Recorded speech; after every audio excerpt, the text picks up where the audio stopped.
ఓ అమ్మ, మీరు అందరు కలిసి ఒకటే ఐటమ్ తినొచ్చు కదా. ఒక్కొక్కళ్ళు ఒక్కొక్క వంట వండుకుంటున్నారు, తెచ్చి ఇక్కడ బాసాలు వాడేస్తున్నారు. నాకు లేదా వర్క్ లైఫ్ బ్యాలెన్స్? ఈ గిన్నెలు కడిగే స్పాంజ్ ని ఇంకొక నెల వాడినాం అనుకో, దానికి గవర్నమెంట్ పెన్షన్ వస్తుంది. కొత్తది కొనమ్మా ప్లీజ్. మళ్ళీ వేసినావా బ్లూ డబ్బా కడగనీకి? 2 రాష్ట్రాలు 3 చీఫ్ మినిస్టర్లు చూసింది ఇది, ఇంకా ఖరాబ్ కాలే. ఏమన్నా ఎట్లున్నా మంచిగా?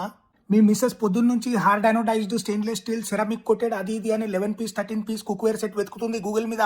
చూడు మళ్ళా నా దగ్గర జాగలేదు. కిచెన్ సింక్ నేను బాటప్ కాదు, ఎన్ని పడితే అన్ని. ఫస్ట్ ఆ కటింగ్ బోర్డ్ తీయి నువ్వు. ఫుల్ ఓర్ కంటే సినిమాలో అజయ్ దేవగన్ 2 బండ్ల మీద కాలు పెట్టినట్టు అటు నుంచి ఇదాకా పెట్టినావు. దాని కింద నడుస్తుందో ఏమో తెలియదు. మళ్ళీ మీ నుంచి తెచ్చి బాసలు పెట్టినావు వేరేవి. ఇగో అమ్మా, నీ కొడుకుని ఐఐటి కోచింగ్ తర్వాత పంపి ఫస్ట్ పేపర్ ప్లేట్లు తెచ్చి సింక్ లో పడేవద్దని చెప్పు. నీ కుకింగ్ ఎక్స్పెరిమెంట్ ఫెయిల్ అయ్యి 3 రోజులైంది. అలా నీళ్ళు పోసి పెట్టినావు, అది కడుగు తొందరగా, లేకపోతే కొత్త బ్యాక్టీరియా జాతిని కనిపెట్టిన అయితే నేను. ఇగో కుక్కర్ సీట్ ఏడుంది అని వెతుకుతున్నావు కదా, లోపల చేయి దొరుకుతుంది. 2 చెంచాలు కూడా ఉన్నాయి, ఆడ ఒక ఫోర్క్ కూడా ఉంది. అరే అవును, మీరు స్టీల్ గ్లాసులు కావాలనుకుంటారా? కరెక్ట్ ఆ పొక్కన ఇరుక్కునేటట్టు పెద్దది కొనాలి కొంచెం. ఈ లాంగ్ వీకెండ్ ఏడుకోపోతా అన్నారు, పోతలేరా? పోండమ్మా, నాకు రెస్ట్ కావాలి కొంచెం.